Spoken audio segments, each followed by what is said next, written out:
दोस्तों, क्या आप जानते हैं श्रीमद् भगवद गीता आखिर है क्या? हमारे दैनिक जीवन में श्रीमद् भगवद गीता का आखिर क्या महत्व है?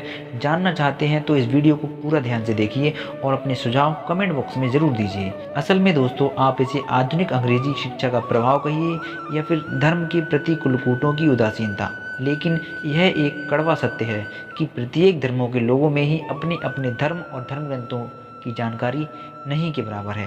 दोस्तों, आश्चर्य की बात तो यह है कि आजकल के लोगों और नवयुवकों को आई लव यू या आई मिस यू जैसे शब्द बोलने के तो 50 तरीके मालूम होते हैं, लेकिन जब उनसे अपने परम पवित्र वेद अथवा श्रीमद् भगवद गीता के बारे में पूछा जाता है तो उन्हें इसके बारे में सिर्फ इतना ही पता है कि यह हमारे कोई धर्म ग्रंथ हैं जो कि हम सबके घर में पूजा के स्थान पर रखे जाते हैं, और यह हमारे समाज के लिए काफ़ी चिंता का विषय है, क्योंकि आज जो युवा हैं कल वही आगे चलकर बुजुर्ग होंगे, और यदि उन्हें ही अपने धर्म और पुराण के बारे में कुछ मालूम नहीं होगा तो वह अपने आने वाली पीढ़ी को उनके धर्म और धर्म ग्रंथों के बारे में क्या बता पाएंगे, ना ही अपने आने वाली पीढ़ी का चरित्र निर्माण कर पाएंगे। इसीलिए आज आप जानिए हमारे परम पवित्र श्रीमद् भगवद गीता के बारे में कि आखिर श्रीमद् भगवद गीता है क्या।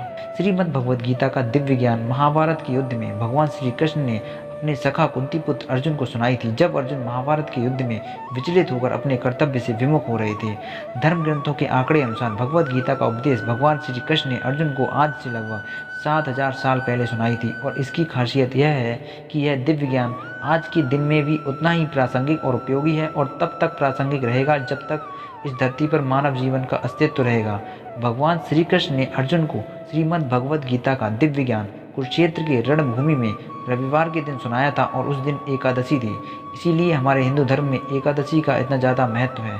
धर्म ग्रंथों के अनुसार गीता का उपदेश भगवान श्री कृष्ण के द्वारा अर्जुन को लगभग 45 मिनट तक सुनाया गया था, और भगवान ने यह गीता का ज्ञान कर्तव्य से भटके हुए अर्जुन को कर्तव्य सिखाने के लिए और आने वाली पीढ़ियों को धर्म ज्ञान सिखाने के लिए दिया था, ताकि धरती पर आगे आने वाली पीढ़ियां अर्जुन की ही तरह अपने कर्तव्य पथ से न हटें और सदा धर्म के मार्ग पर ही चलें, धर्म का साथ दें।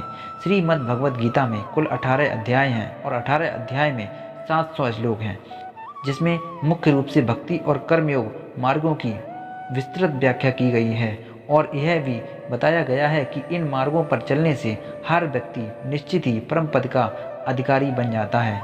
श्रीमद् भगवद गीता का उपदेश जब भगवान श्री कृष्ण अपने सखा अर्जुन को दे रहे थे तो यह दिव्य ज्ञान अर्जुन के अलावा सिर्फ धृतराष्ट्र एवं संजय ने ही सुना था। और दोस्तों, आपको यह जानकर शायद बेहद ही आश्चर्य होगा कि अर्जुन से पहले यह गीता उपदेश भगवान सूर्यदेव को दिया गया था। भगवद गीता का राज।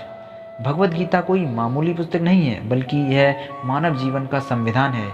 इसमें मानव जीवन से संबंधित हर एक पहलू के बारे में विस्तार से बताया गया है। अर्जुन ने सवाल किए हैं और श्री कृष्ण ने जवाब दिए हैं। भगवान श्री कृष्ण और अर्जुन के इस संवाद में जो तत्व भरा हुआ है वह किसी ग्रंथ, महात्मा आदि से सुनने को नहीं मिला। यह भगवान और उनके भक्त का विलक्षण संवाद है। इतनी स्पष्ट बातें और कहीं पढ़ने सुनने को मिलती नहीं। दोस्तों, भगवद गीता में हर एक वर्ण, आश्रम, संप्रदाय आदि का मनुष्य हर एक परिस्थिति में अपना कल्याण कर सकता है।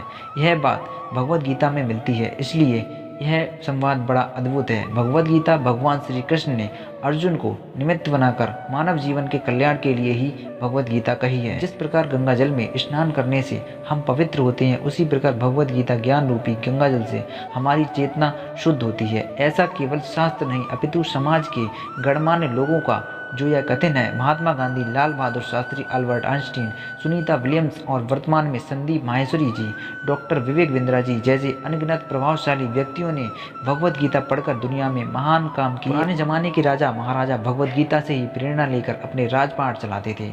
आज भी दुनिया में जो भी महापुरुष होते हैं वे भगवद गीता से प्रेरणा जरूर लेते हैं, क्योंकि यह कोई मामूली पुस्तक नहीं है बल्कि भगवान की वाणी है।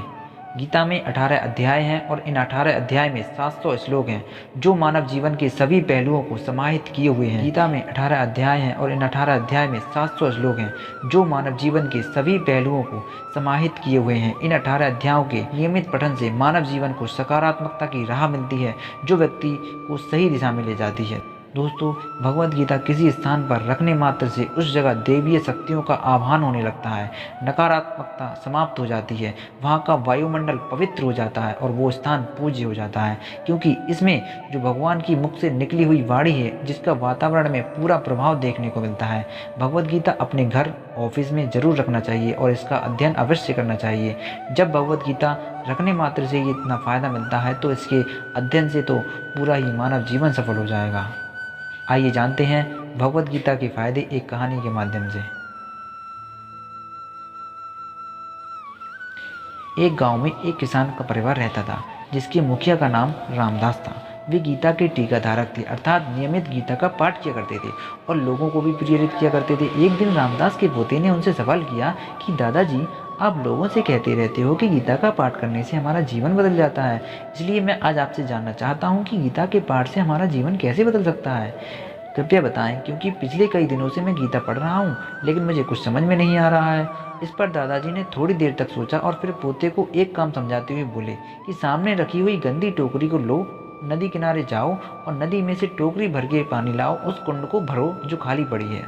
पोते ने बिल्कुल वैसा ही किया जैसा दादाजी ने कहा था। सुबह से शाम हो गई लेकिन वह कुंड नहीं भरा। आखिर में पोते ने दादा से कहा, दादाजी, मैं सुबह से ही इस काम में लगा हूँ, नदी से टोकरी में पानी भरता हूँ, लेकिन यहाँ आते आते सारा पानी खत्म हो जाता है क्योंकि टोकरी में छेद है।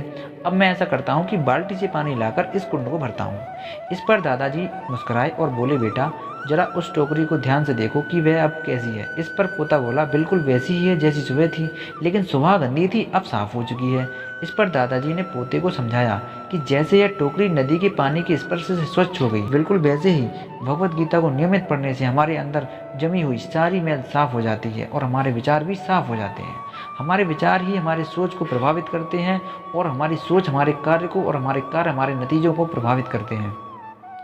जिस तरह एक संगठन को चलाने के लिए कुछ नियम और कानून होते हैं, किसी देश को चलाने के लिए वहाँ का अपना एक संविधान होता है, बिल्कुल उसी तरह इस सृष्टि को चलाने के लिए एक संविधान है जिसे भगवद गीता कहते हैं।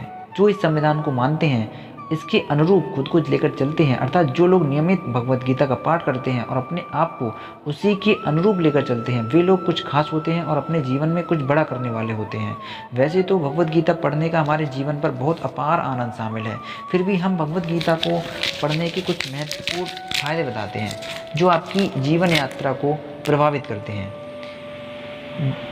नंबर 1, गीता के नियमित पाठ से हमारा मन शांत रहता है। नंबर 2, हमारे अंदर के सारे नकारात्मक प्रभाव नष्ट होने लगते हैं। नंबर 3, हमारे सोचने और समझने की शक्ति में वृद्धि होने लगती है। नंबर 4, सभी प्रकार की बुराइयों से दूरी खुद ब खुद बनने लगती है। नंबर 5, हमारे अंदर का सारा भय दूर हो जाता है और हम निर्भय बन जाते हैं। नंबर 6, गीता हमारे अंदर के भ्रम को दूर करके हमारा साक्षात्कार से परिचय कराती है। नंबर 7, यह हमारे ज्ञान की सीमा को खत्म करके हमारे दिमाग के ढक्कन को खोल देती है। नंबर 8, गीता हमें बताती है कि ये मानव जीवन कितना महत्वपूर्ण है। नंबर 9, गीता का नियमित पाठ करने वाला व्यक्ति हमेशा प्रसन्न और भय मुक्त रहता है। नंबर 10, गीता को नियमित पढ़ने वाला पुरुष एक दिन महापुरुष बन जाता है। भगवान श्री कृष्ण द्वारा अर्जुन को सुनाया गया यह गीता का उपदेश समस्त मानव जाति के कल्याण का मार्गदर्शक है। यह हमें बताता है कि हम कौन हैं, कहाँ से आए हैं, यहाँ हमें कैसे रहना है और एक दिन फिर कहाँ जाना है। 5500 साल पहले इसमें जो बातें कही गई थी वो आज भी उतनी ही कारगर सिद्ध होती हैं। यह एक ऐसा संविधान है जिसमें अभी तक कोई संशोधन नहीं हुआ है और ना ही कभी होगा, क्योंकि इसकी रचयिता स्वयं भगवान विष्णु है। भगवद गीता में श्री कृष्ण ने कहा है कि जो मानव इस ग्रंथ का नियमित पाठ करेगा और लोगों को भी इसके बारे में बताएगा, वह मुझे प्रिय होगा और मुझे प्राप्त होगा। तो आप भी श्रीमद् भगवद गीता आज से ही पढ़ना शुरू करें और आप देखेंगे, देखते ही देखते आप सफल होते चले जाएंगे और एक दिन महापुरुष बन जाएंगे। आप हमारे इस वीडियो को लाइक करें और चैनल को सब्सक्राइब करके बेल आइकॉन भी क्लिक कर लें, जिससे कि हमारा मोटिवेशन बना रहे और हम आपकी सफलता के लिए ऐसे ही वीडियो लाते रहें और नोटिफिकेशन सबसे पहले आपके पास पहुँचे। Thank you.